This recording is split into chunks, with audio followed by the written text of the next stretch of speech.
Well, welcome everyone to our monthly webinar, co-sponsored by the Collaborative on Faith and Disability and Think College. This month's webinar is entitled Inclusion of Students with Intellectual and Developmental Disabilities at Faith-Based Universities. And we're thrilled that you are able to join us today. My name is Eric Carter. I'm a professor of special education here at Vanderbilt University, although technically none of us are actually there from my remote location. But I'm also the faculty lead for our post-secondary program, Next Steps at Vanderbilt University. So this issue is one that's a passion of mine, and we're just thrilled that you're taking the time today to learn more about the movements that are happening on religiously affiliated campuses. The higher education movement has really become the new frontier for inclusion, and we're seeing more and more programs all across the country open up their doors and their campuses to welcome and weave people with disabilities into all that happens on those campuses.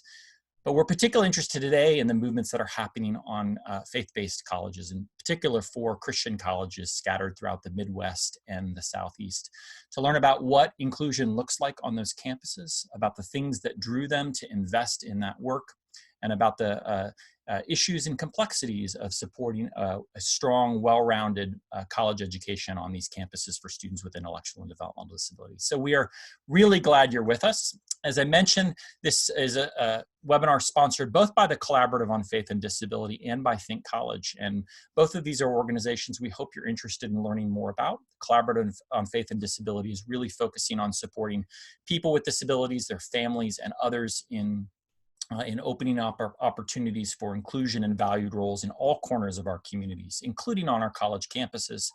And Think College is the national center focused on spurring and catalyzing new programs all across our country. So if you are a college campus thinking about starting a program at your institution, they are the go-to individuals to help guide you in that process.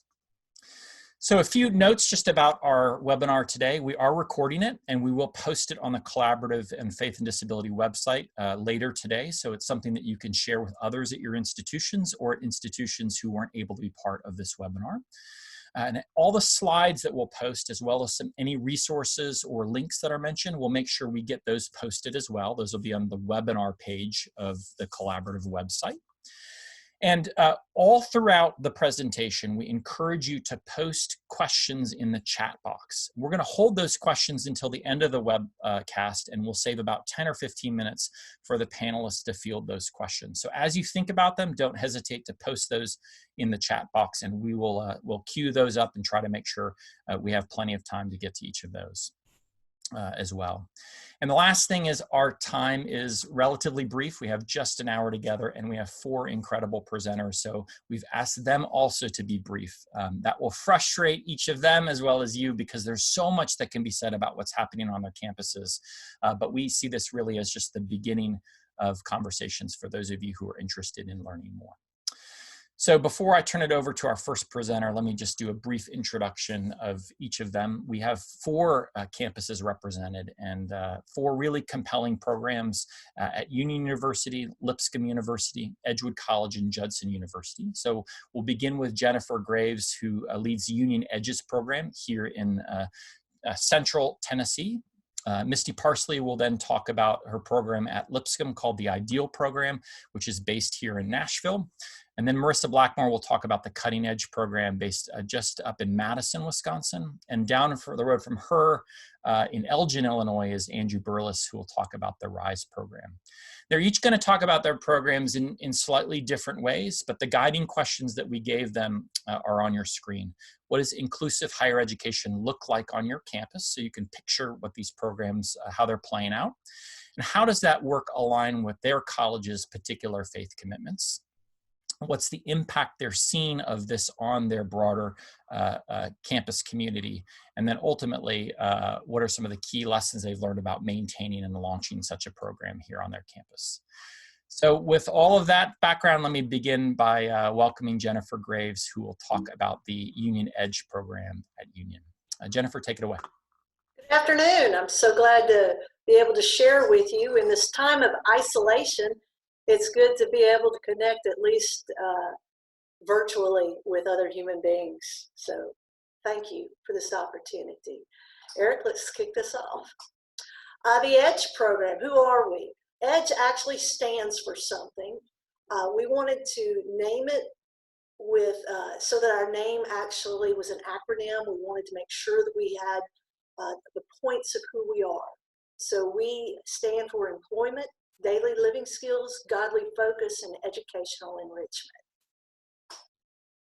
How did we begin? I love to tell this story because it began with a grandmother's love.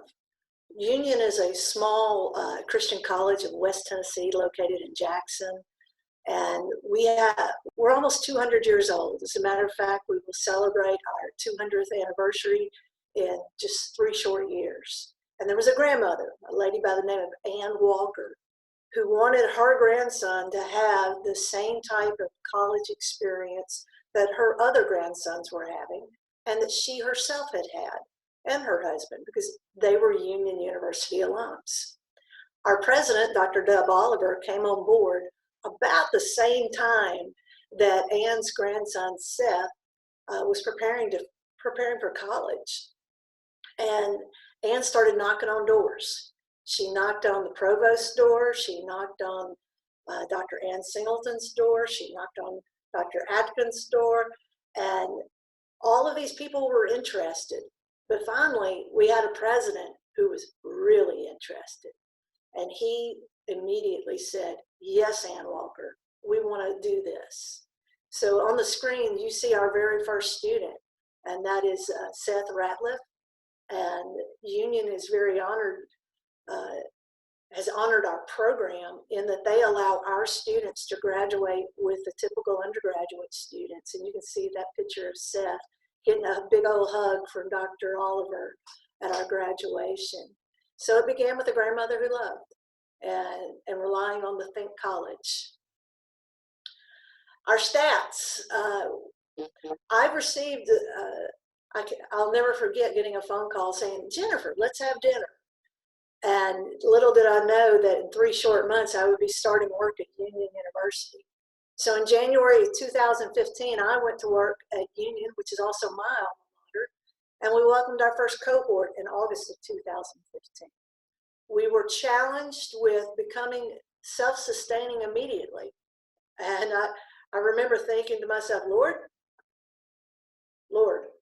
and I left it right there because there I was, a special ed / guidance counselor, school counselor, and I'd never raised a penny in my life. So we totally turned that over to God, and he helped us to raise $120,000 out of the $80,000 that was required. We raised 120.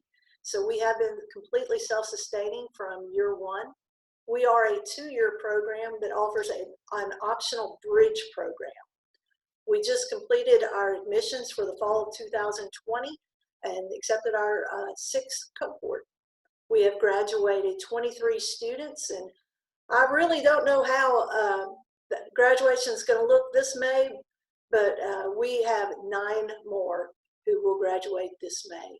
Currently, we have 24 students who have been living on Union's campus this year. Everybody always asks about your team and what should a team look like. I will confess to you, we have a bare bones team. I am the full-time director. I have a full-time assistant director, and the requirement for that position is that they live on campus. And they act as a resource at night anytime Res Life has an issue with one of our students. One of the areas that I knew my weakness was connecting people with the social resources that are available from the state and from the federal government. So we hired a part-time social worker, and we call her our community resources coordinator, because her job is literally to connect our students with the resources that they will need, especially once they leave our campus. Things like the ECF waiver, things such as what will Voc Rehab do for a student once they graduate and leave our programs. And then we have 1 graduate assistant as well. How does this align with Union's core values? Well, on this slide, you will see Union's 4 core values. And then what I believe exemplifies within the EDGE program the union core value. We are excellence driven because our whole goal is to help individually our students become the best they can be. Now, people ask often, what does that really look like? That's hard to describe, and I think my co-presenters would agree with me that every student is different. Everything that we do for each one looks a little bit different. Union is a Christ-centered university. I want you to know, we weave the gospel of Jesus Christ throughout our curriculum. We want our students to know and love Jesus. Now, does that mean that every student that comes to Union is already a Christian? No, they're not.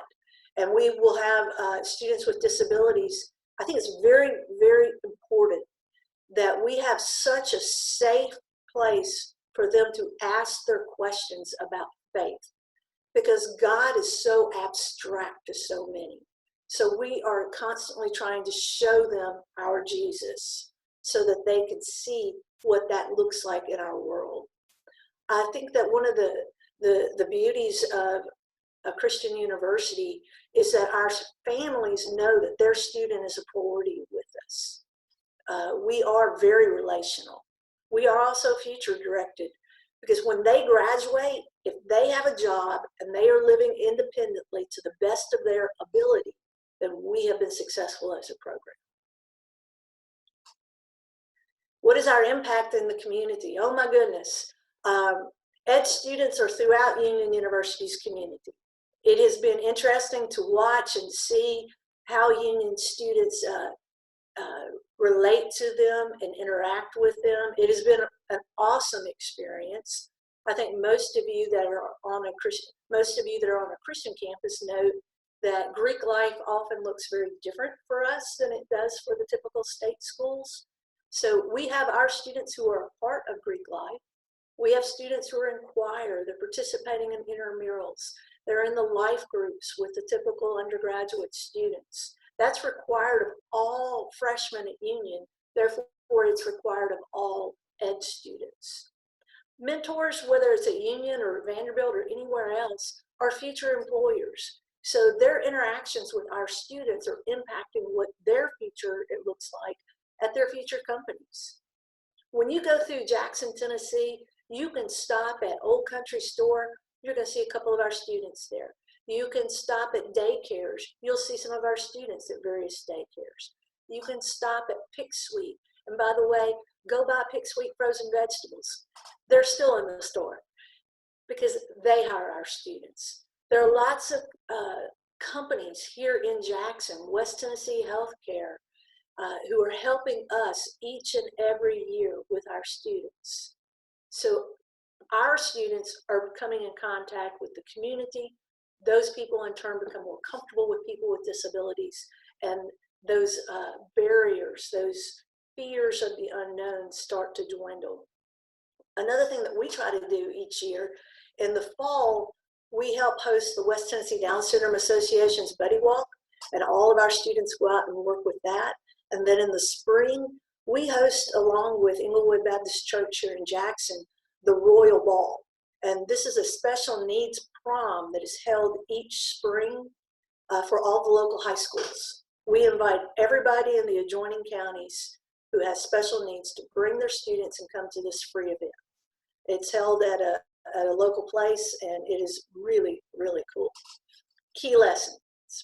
I met with our president, Dr. Oliver, and I asked him, I said, Dr. Oliver, you know I'm biased, so please help me on this part. What are the key lessons? And he said to tell each and every one of you very clearly, it works. It's not the easiest thing you're going to do on your campus, but it works. Our students are more like everyone else than not. They make mistakes. I know I've shared with a couple of our co-presenters before that they're not immune to sin.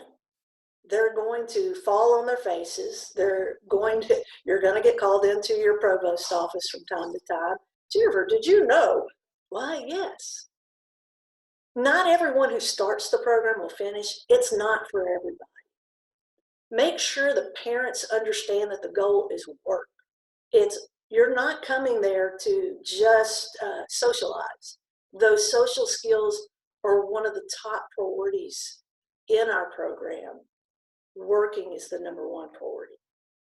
Mentors, mentor training, selection of roommates, these are all very high priorities for the staff of the university. They're key to the success or failure. But more than anything, I think it's important for you to know you're not alone. I can't tell you how many times I've called some of our folks in the Tennessee Alliance and just said, I need help. I don't know what to do. And they all chime in. So the first one and the last one are the ones I want you to focus on. It works, and you are not alone. When I met with Dr. Oliver, he gave me this quote, and I asked permission to share. If we believe that the gospel is for all, and if we are committed to the flourishing of all people, then the question should not be, should we have an inclusive post-secondary education program, but rather, how can we do it? Because I truly believe that these programs are incumbent. We just have this need within the Christian faith to share the gospel of Jesus Christ with everyone. And who's to say these students can't do it? I can't tell you how many of our students are living independently. They have apartments, they're working, they're doing life. And there was a point in time when I looked around and I asked myself, okay, my students all have jobs and I'm still trying to get my son to get a job. So it's, our students are doing life, y'all. And that is one of the coolest things. Our verse here at the Union Edge program that we focus on is Psalms 139:14, and I think you all know it. I praise you because I am fearfully and wonderfully made. Your works are wonderful, and I know that full well. And in these times of troubles that we're going through right now, I just want you to concentrate and focus on the fact that we are each created in the image of our Lord and Savior, Jesus Christ. And because of that, they deserve our respect, they deserve our best efforts, and they deserve the opportunity to be a part of a program like this. And I'm happy to answer any question at the end of this on how that has gone, and just know it's a great thing. Jennifer, thank you so much. Let's pass it on now to Misty here in Nashville at Lipscomb University. Hello, everyone, and I'm just as excited to hear from these other programs as hopefully you are. We all learn from each other. So I am Misty Parsley, Director of Special Ed Programs from Lipscomb University here in Nashville, Tennessee. Of course, working from my remote location today, but I'm also our faculty advisor for the IDEAL program, which is our inclusive program. So go ahead, Eric. So Lipscomb is a small Christian liberal arts university that started in 1891. And we started as the Nashville Bible College, which I think is interesting. And we are linked to the Church of Christ Faith. And we have about 4,700 undergrad students currently on campus. So I think that puts us in a fairly small, I don't know how the other numbers are at the other universities, but I think that lends itself to, a smaller campus and a very safe campus, and one where our students are well known across campus because we are so small. And our university has a rich history of service and leadership.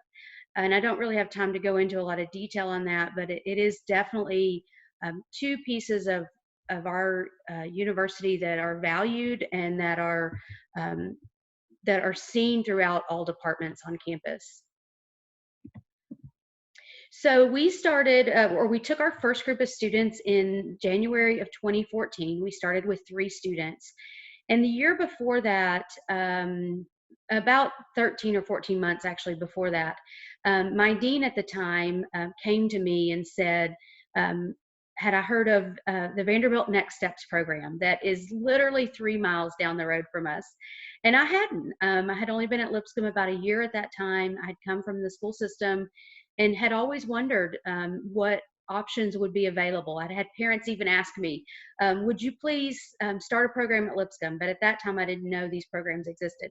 So I went and visited Vanderbilt, and my dean had been on the Tennessee Post-Secondary Education Committee, which is now the Tennessee Inclusive Higher Education Alliance, which supports all programs across the state of Tennessee. And so she had a brother with a disability and a great commitment to these inclusive college programs. So we got started, and we went to our provost. I think that one of the benefits of being at a small university is you can have a face-to-face meeting with the provost.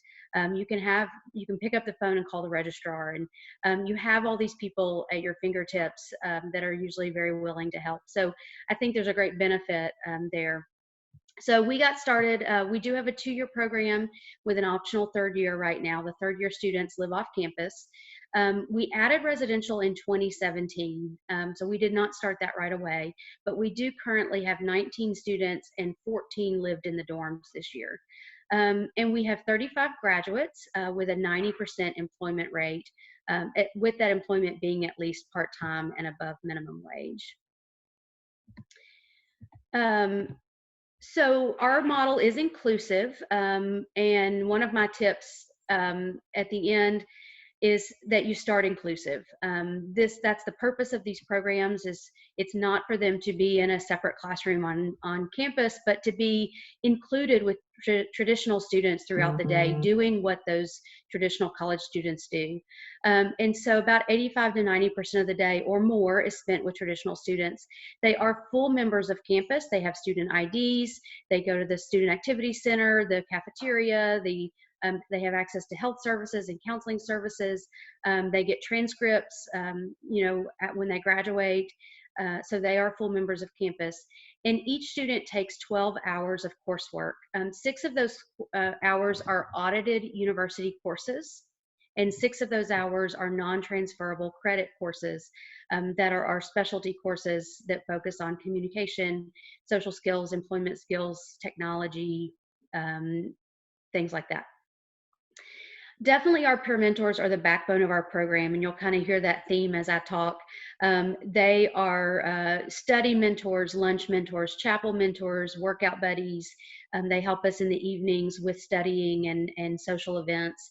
And our students are honorary members of Greek Life. They have that option. They don't have to join a club, but they do have the option, and some of our students choose to do that and be involved with that.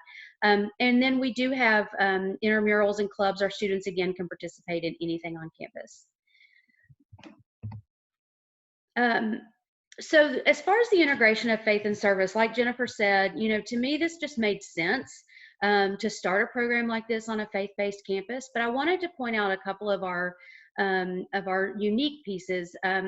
Like I said, our undergrads and faculty are very service-driven, and I want to be very clear here that while being service-minded helps a program like this get started, I'm not saying this is a service project of any sorts.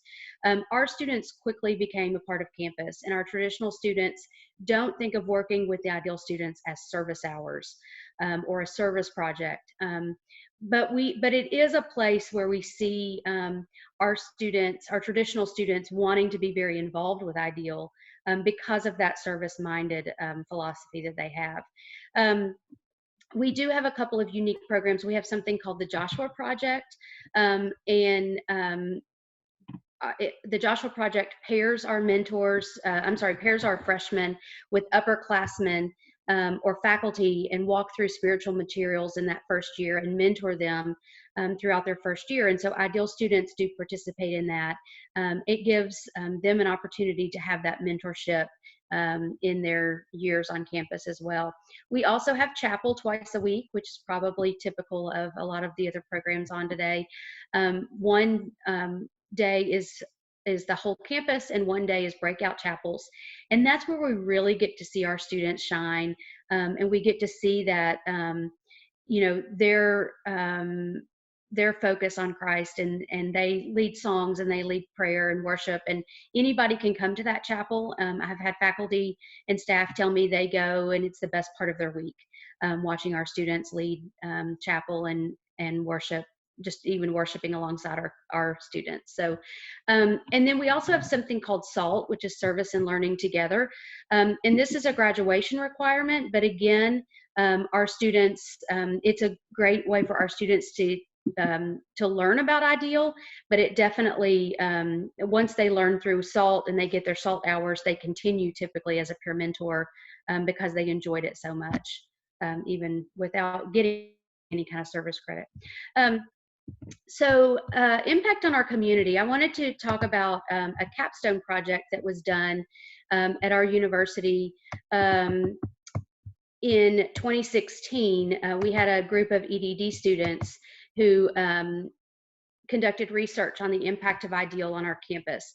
And they interviewed supervisors, peers, and faculty members, and their outcome was basically that IDEAL was such a crucial part of campus that the campus landscape would be different if IDEAL no longer existed. And that was when we had only been around for 2 years.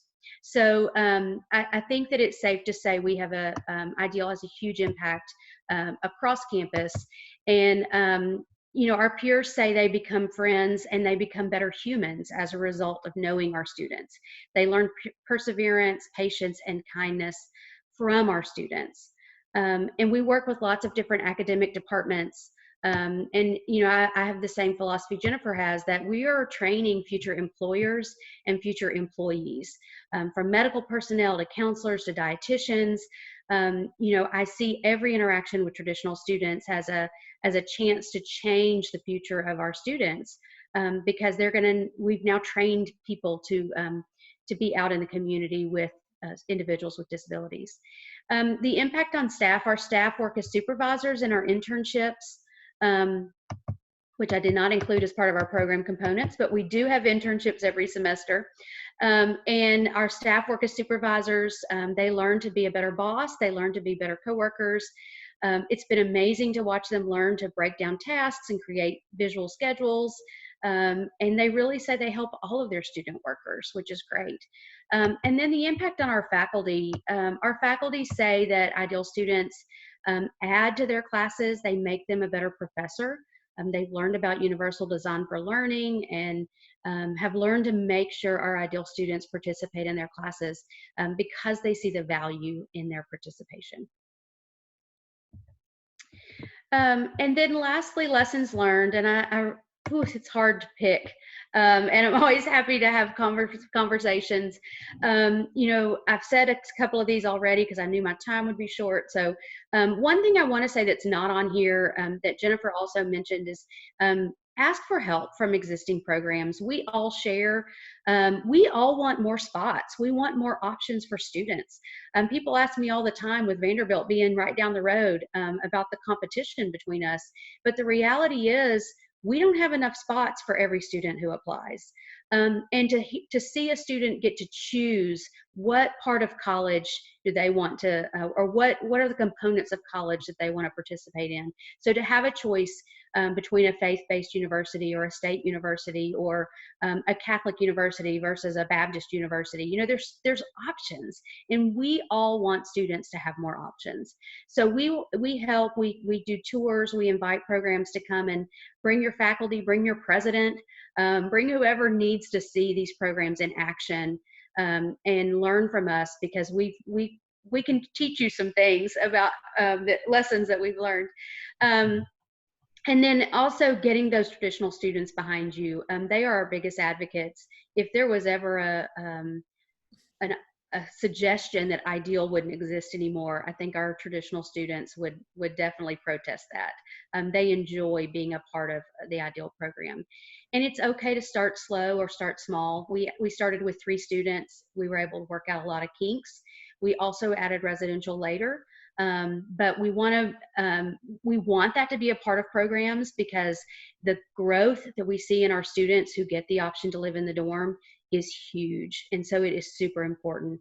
And then the last thing I just want to say is, if you build it, they will come. Do not be afraid of not having students, because we have families, we turn away families all the time because we don't have the spots for them. So you will definitely have students if you build a program like this. Misty, thank you so much. We're going to go from Nashville up to Madison, Wisconsin. And Marissa, we're excited to hear about the Cutting Edge program. Thank you. Hi, everyone. My name is Marissa Blackmore. I'm the coordinator of transition and alumni relations at the Cutting Edge program at Edgewood College. Before moving on to the next slide, I just want to take note that we also have a pretty small staff. So we have 4 full-time staff members, and then we also have a part-time graduate assistant. So Edgewood College, so many people haven't heard of Edgewood College, and we're often overshadowed by our larger counterpart, UW-Madison, who is just down the street from us. But we are located near downtown Madison, very close to them. We have approximately 1,500 undergraduate and graduate students, so we are quite small. So as Misty said, this really does lend a hand in creating the inclusive program that we have. Our students are very well known on our campus, and so that small campus setting really does help with that. Edgewood College is a Dominican Catholic college. So what you'll see as an Edgewood College student is our Dominican values are really woven into our curriculum, to our student life, to everything that makes up a cutting edge student. You really can't leave Edgewood without knowing these 5 values. So these values are truth, compassion, justice, partnership, and community. And another thing that I just want to note about our faith-based college is that we were actually started by a group of Dominican sisters. So we have a rich history of faith and service, as well as female leadership. So currently we have 23 students. We started out much smaller than this. We had a pretty small cohort when we started. We started in 2008 with just a few students. Most of those students were from Wisconsin at the time. But now I would say 65% of our students are from Wisconsin. The rest of our students are from surrounding states, but we do get applications from across the US. We primarily support students with intellectual and developmental disabilities. However, during our admissions process, we do accept any student with a disability. So some of our students have autism, Down syndrome, perhaps a traumatic brain injury, cerebral palsy, the list goes on. So academically speaking, our students have 2 options. We do have a degree-seeking option, which does make our program a little bit unique. So that typically takes the student 4 to 6 years, depending on their learning pace. And that student is more than welcome to choose any major that we have. Of course, we do make that decision as a team along with the student. So we do choose something that is realistic and also fits with that student's goals. And then we have a non-degree seeking option. So we have a few certificates that a student can choose from. And so this would usually take 2 to 4 years, again, depending on the student's learning pace. So the cutting edge experience, I would say is made up of 4 main components. So social inclusion is a huge part of our program. I would say that our students are probably some of the most socially engaged students across all of our campus. So they have access to all of our student events, as well as, of course, access to our chapel, which happens 2 times a week as well. It is not a requirement, but it is definitely an opportunity that many of our students take advantage of. Academic inclusion, so our students do have a few cutting edge courses that they take with our staff as the instructors, but beyond that, our students can take courses from our course catalog, just like any other traditional undergraduate student. So they are working both in and outside of classrooms with their peers. Inclusive housing. We did not start out as a residential program. It did take a couple of years to implement housing, mostly actually because at the time that our program was created in 2008, we didn't have the capacity in housing to allow our cutting edge students into the residence halls. Now, of course, it's the opposite. We have plenty of room, but our students live all across campus. So our students don't live in a specific hall or a specific floor. They truly are scattered all across campus and are supported by their peers. And then finally, the fourth component of our program is community employment. Our students are required to have a paid internship, or if they're going to be a teacher's aide, a practicum. Every semester, typically our students start out in our Edgewood community on campus, and then we move them to an off-campus internship in the community. So what makes this all happen? So as I said, one of our Dominican values is community. And I think I'll probably say that word many times throughout this short 10 minutes because it truly does take this campus community to make this program work. We couldn't do it without everyone. So all of our students have an academic advisor. They are supported by all of our staff and our faculty, as well as our cutting edge staff, which, like I said, is strong but small. But then the big component of our program are these peer supports. So our peer supports are the backbone of our cutting edge program. We definitely could not run our program like we do without them. They are what makes our program inclusive as it is. So just a few fun photos of our peer mentors and our students. So some of our mentors are trained and paid by us, and then others are trained and volunteer with us. So that just really speaks to our service learning community here at Edgewood College. So some of our peer mentors will just have fun social time with our students. As you can see, they did a paint night. And then others support our students in the areas of independent living, academically as course coaches, as community engagement mentors, as health and wellness mentors, sometimes as job coaches, and then finally as volunteer peer mentors as well. So the impact that this program has had in our community, it really has just been amazing to see. Our community so very much embraces our program, especially our campus community. And so outcomes for our students, I would say our alumni are employed 3 times higher compared to national averages for people with disabilities, and I'm sure my co-presenters can speak to this as well.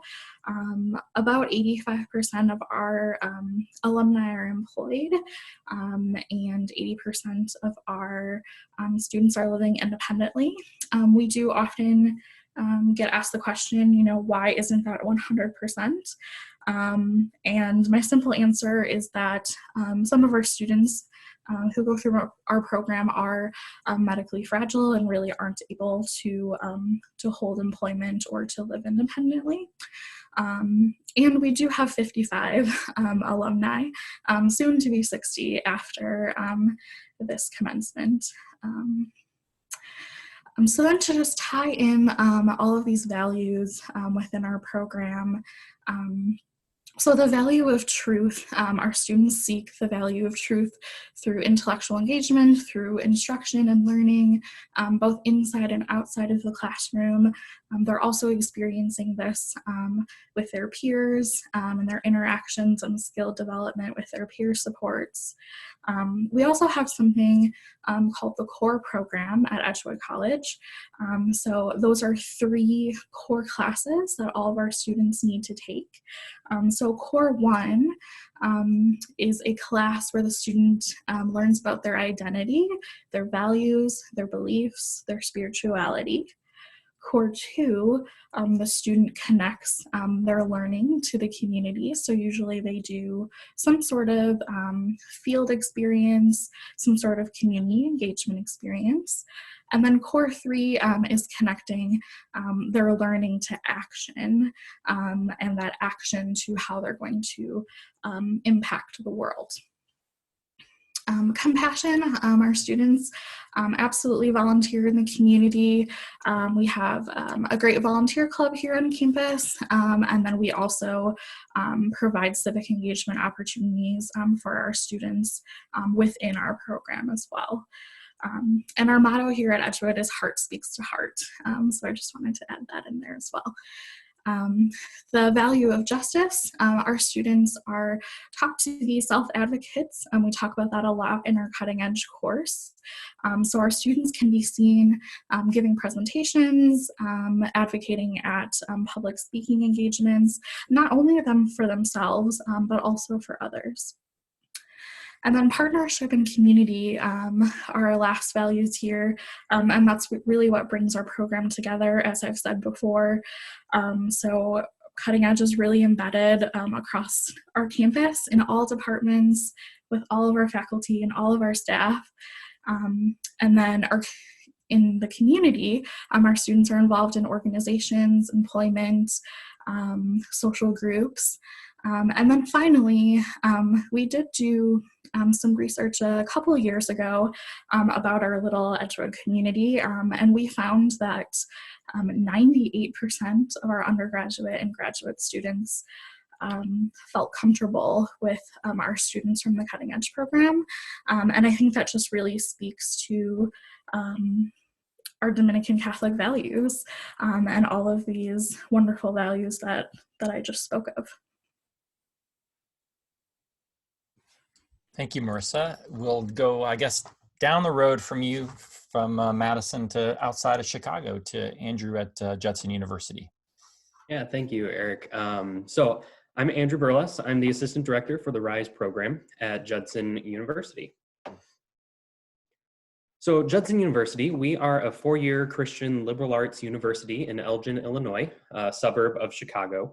Our university has over 60 majors in our traditional undergraduate program, but we do also offer several graduate programs in a Master's of Organizational Leadership, Master of Clinical Mental Health Counseling, Master of Architecture, which is, we were one of the first Christian universities to have a fully accredited architecture program. And then we also offer a doctoral program in education and literacy. And so a few years back, 2016, we began a certificate program for students with intellectual disabilities called RISE. And so, Eric, you can click to the next slide. RISE is an acronym. It stands for the Road to Independent Living, Spiritual Formation, and Employment. And so those 3 categories are what we kind of base our program off of: independent living, spiritual formation, and employment. We're a 2-year certificate program for students with intellectual disabilities. So at the end of our program, our students do graduate with a certificate of liberal arts. Our students live on campus in the same dorm buildings that our traditional undergraduate students live in. Our students will take courses that are specific toward those independent living skills, employment skills, and spiritual formation. But then they'll also take elective courses in our traditional undergraduate program. And they do that in their 2nd, 3rd, and 4th semester. And they audit these courses to be in an inclusive environment with our traditional undergraduate population. And then another key component of our program is that we do on and off-campus internships to try and push through that employment piece of our program. So our core classes, we have 4 categories for our RISE specific classes. We do independent living, professional skills, person-centered planning, and health and wellness. And so those are the types of classes that our students take when they are in their individualized RISE classes. We do also have our students participate in chapel, just like every other student on our campus. And so at Judson University, chapel is considered an academic hour. And so we offer chapel 3 times a week, Monday, Wednesday, and Friday for an hour. And all of our students have a requirement that they go to at least 22 of those chapels. For the traditional undergraduate population, it's a little bit more. But for our students, we ask that they go to 22 out of the potentially 50 chapels that are offered in a semester. Our students, they take those elective courses when they're auditing traditional undergraduate classes, and they get the opportunity to declare a concentration for their certificate. And so we have 6 different concentrations that our students can pick from.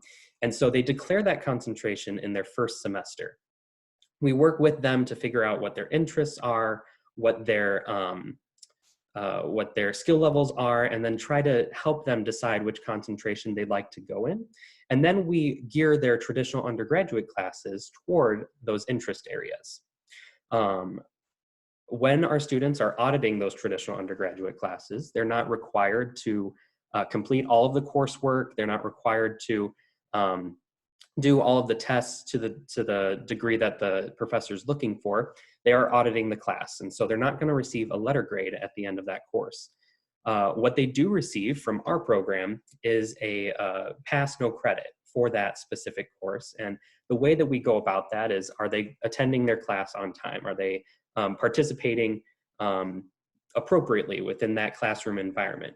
Our goal for having our students in those classes is not primarily for them to be learning and showing their receiving of that knowledge. Our primary goal within having them in the traditional undergraduate classes is for them to be integrated with the community, for them to have that experience of participating alongside their typically developing peers and getting that social interaction within the professional environment of a classroom. Our professors in those classes, we don't require that they provide a separate syllabi for our students. What we do offer for them as an accommodation is all of our students will have a learning advisor that goes with them. And that's a peer mentor that accompanies them to the class to help them navigate that classroom environment. And so if there is an assignment that is, let's say, a professor has a 5-page paper that's due for the entire class, our learning advisor will work with the professor and the student to figure out what the best accommodation would be for them to participate in that.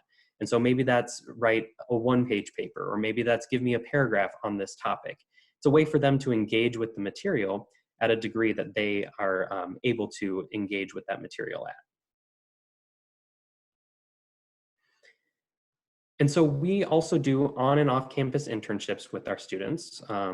Employment is one of our core pillars of our program. And so in that first semester, again, we're working with them to understand their abilities and their interests, and then we gear their internships toward that. And so their second semester in our program, they do an on-campus internship in one of the departments on our university. And so we have students in our food service department. We have some that work in our library or maybe the campus post office. We've even had students do data entry in our registrar's office or with our accounting department. It's all geared toward their interest and their abilities there.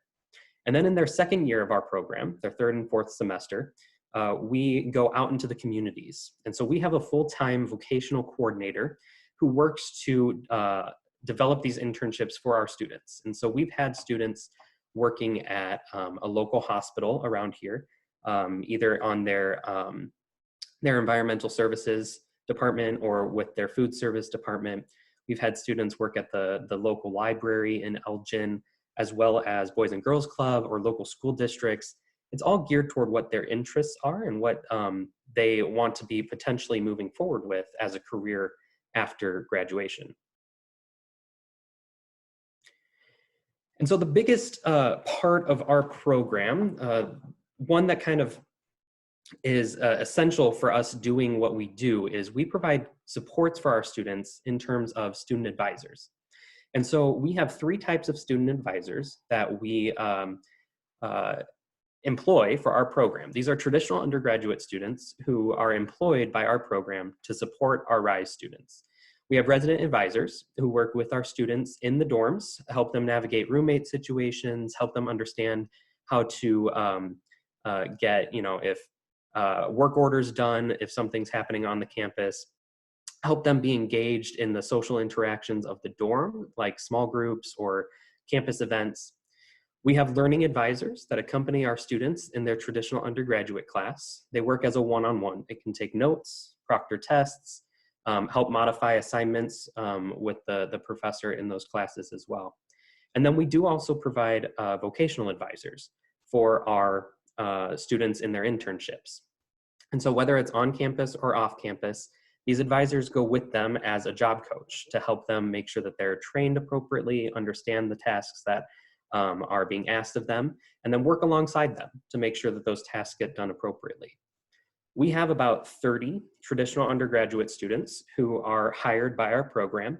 Our university is pretty small. It's pretty similar to the Cutting Edge, Edgewood College. We have around 1,300 students total through all of our programs, undergraduate, graduate, adult programs. Of that, about 700 to 800 is traditional undergraduate, and about 500 of that live on the campus. And so we do a pretty hefty amount of our students, our traditional undergraduate students, are there to support our students. And we think that that's very important in providing that inclusive piece for the RISE students in our program. So I always love to share this. I love this about our program. RISE students are Judson students. We have a picture on the screen of our students participating in our homecoming dance. We have them hanging out in the quad just with their friends, doing homework, hanging out at different sporting events. They are able to participate in every aspect of college life, just as a normal traditional undergraduate student would. And so as we look at how this has impacted our Judson community, our university, we like to view ourselves as the church at work in higher education. And so as providing this program for students with intellectual disabilities, we are providing an opportunity for our community to radically include a population of students who would otherwise not be able to be included in a higher education environment.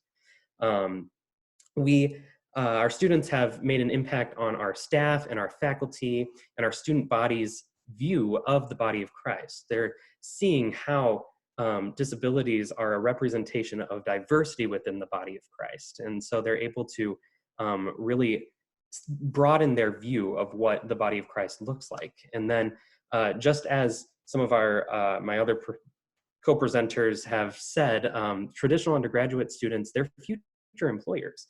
And they'll be working with our program. It's opened their eyes to the possibility of including this population later on in society. We have one of our graduated advisors. He was an architecture major in our program, or at Judson. And in working with our program, he made it his goal as a future architect to make sure that buildings that he works on would be accessible for all of the students that are part of the RISE program, and then making it accessible for people with disabilities across the board.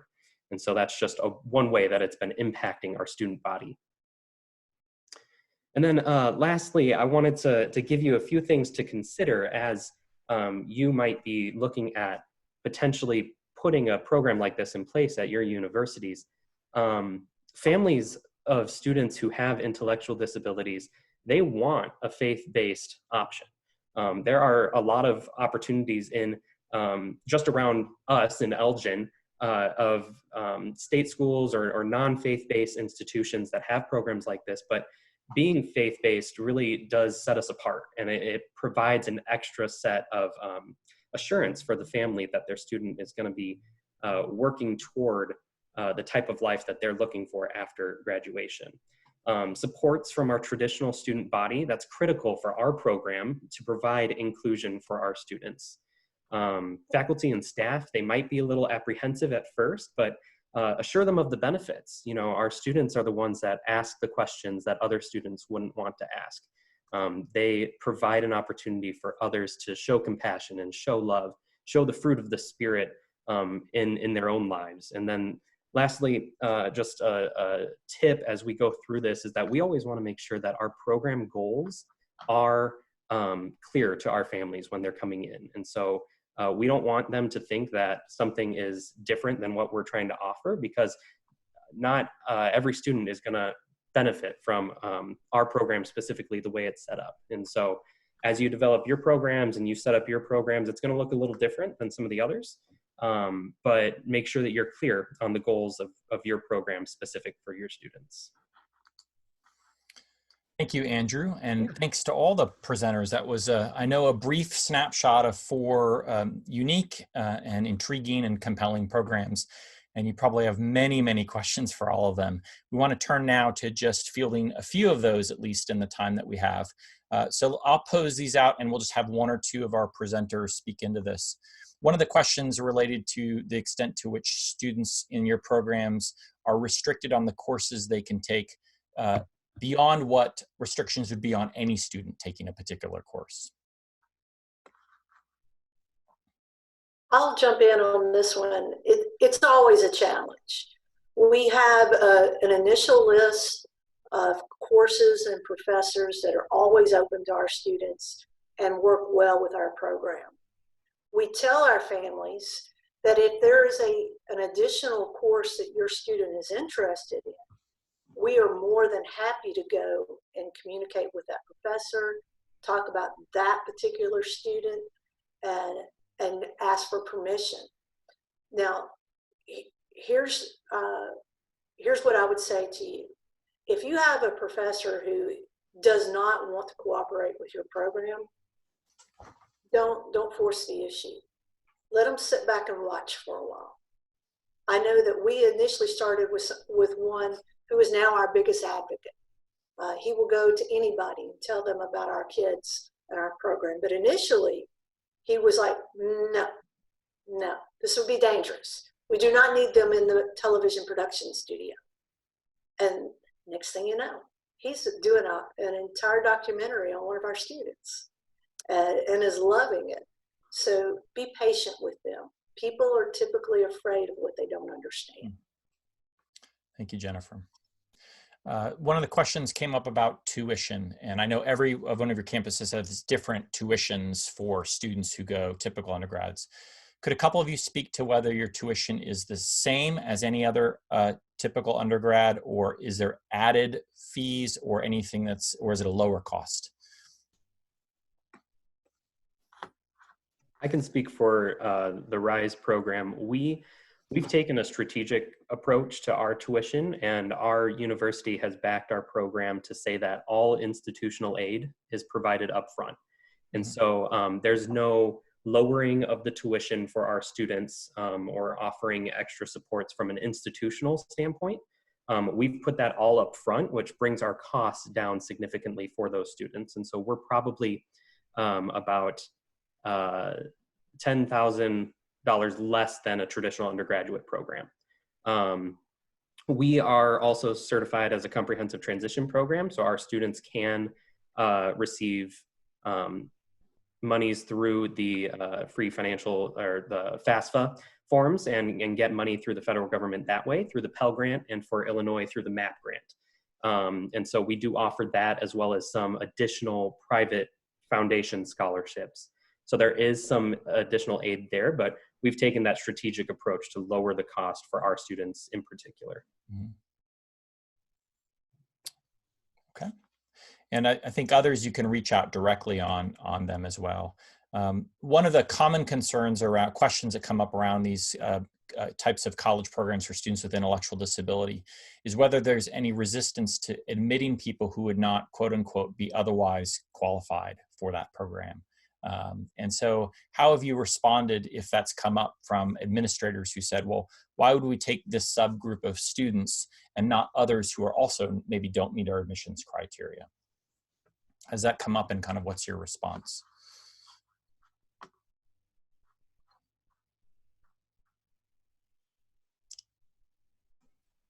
Andrew?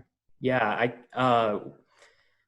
the hardest discussion to have is those students that kind of fall between the cracks, those that aren't qualified for the traditional undergraduate program, and then those that our program specifically is designed for students with intellectual disabilities. And so there might be students who don't qualify for having an intellectual disability, but then won't have the testing scores to qualify for our traditional undergraduate program. And so it's a difficult conversation to have, but again, that kind of goes back to my point of making sure that our goals of our program are clearly stated to the parents. And we partner with organizations and other programs in our area to say that might be a better fit for your student in their particular situation. All of our students are different, and so our program may not be designed to support them in the best way. Right. Yeah, and this movement is not designed for every student not meeting traditional, but a particular subset. So we need a portfolio of options for all students, but it may not be each of our campuses necessarily. All right, well, let me close it out. I see a number of the questions are answered in the Q&A. Let me close this out with maybe a comment from each of you four panelists. One of the people asked, how do you feel about expanding this idea to other Christian universities across the country? So what would be your 1 or 2 sentence message about the extent to which this model ought to be replicated across faith-based campuses around the country? Amen. Okay, so Jennifer. Amen. Let's do it. All right. I think it's incumbent on every Christian university who says that they are wanting to share the gospel of Christ to have a program of this nature. I think that we are all created in the image of Christ. Are we threatened by there being other programs on faith-based campuses? Absolutely not. We want to support you. We want to work with you. We want to help you become the best that you can be at this. Because there are thousands and thousands of students who would benefit from programs like this. There's enough to go around. But I think it's in John 13, and I could preach here, so Eric called me back. Sentence. One sentence. You know, if we want to love like Jesus, we've got to serve like Jesus. Yeah. Marissa? Yeah, I would say absolutely yes. I can't speak for the other panelists, but I'm sure they would agree with me. Like, please reach out to any of us if you're interested in starting a program like this. We would be happy to share any information that we have. I truly believe that programs like these should be at every college. So I will give you any information that you're looking for, certainly. And I think one of the really wonderful things about having so many options is that we each kind of serve a specific niche. So students at my program might not fit in at a different program and vice versa. So I think Misty? just reach out. So I want to, mine's going to be more than a few sentences. I want to share just a quick story that sums this up. You know, I think that on our campus in particular, we did have some faculty and administrators who were very hesitant about this. Many of them had not had experiences with people with disabilities. They didn't understand what a student with an intellectual disability, what that meant. They thought about severe behavior. They thought about severe physical and medical needs. They thought about everything than what our students are. And so the moment that sealed the deal for me was our second graduation. Our president had flown in from an engagement in California, and he was a few minutes late. And we were in a theater of that sat about 200 people. He had to elbow his way in the back of the room to get into the room to come down front to speak at graduation. We do a separate graduation that's very special for our students. And I was standing up at the podium talking, and I'm watching him elbow his way into the room. People had made signs for their students. They were cheering. It was such an amazing environment. And he walked up to the podium, and he said, "I don't think I have ever entered a room where there was so much energy and excitement. This program is special." And from that moment on, I think we won him over of how unique and important this program is to our campus. So I'll leave you with that image as well. And final word, Andrew. Yeah, we love to have other programs out there to direct students to, because we don't have enough space. Just like the other presenters are saying, we don't have enough space in our program to serve all of the students who come to us. And so as I'll leave you with this, is that when we don't include those with disabilities in our community, we are missing a part of the body of Christ. They are a part of our church body. And so as faith-based institutions, we need to make it a point to include those who are different than us, and include those who wouldn't be included otherwise. And so that's what I commission you with. That's what I'll leave you with, is that we're missing a part of the body when we're not including this community. Well, Marissa, Misty, Jennifer, and Andrew, we are grateful for the investment you're making on your campuses and the investment your teams and fellow faculty and students are making. So thank you for sharing a bit about your programs, and you are in our thoughts and prayers, certainly, as these programs are all encountering new space now as our campuses shut down and we move online. So that would be a good webinar for the future as well. But next month, for those of you who are able, the webinar continues. We have just posted a new webinar topic called Places of Belonging, using our heads, hearts, and hands to overcome social divisions. And that will be led by Amy Julia Becker, who has a wonderful book called White Picket Fences. And so you can read a description about her webinar, and you can register for that at the Faith and Disability website. So make sure to visit the website, check out past webinars, and a little later today, you'll be able to download and share this webinar with others who weren't able to be on. So we wish you well, and thank you for being with us today.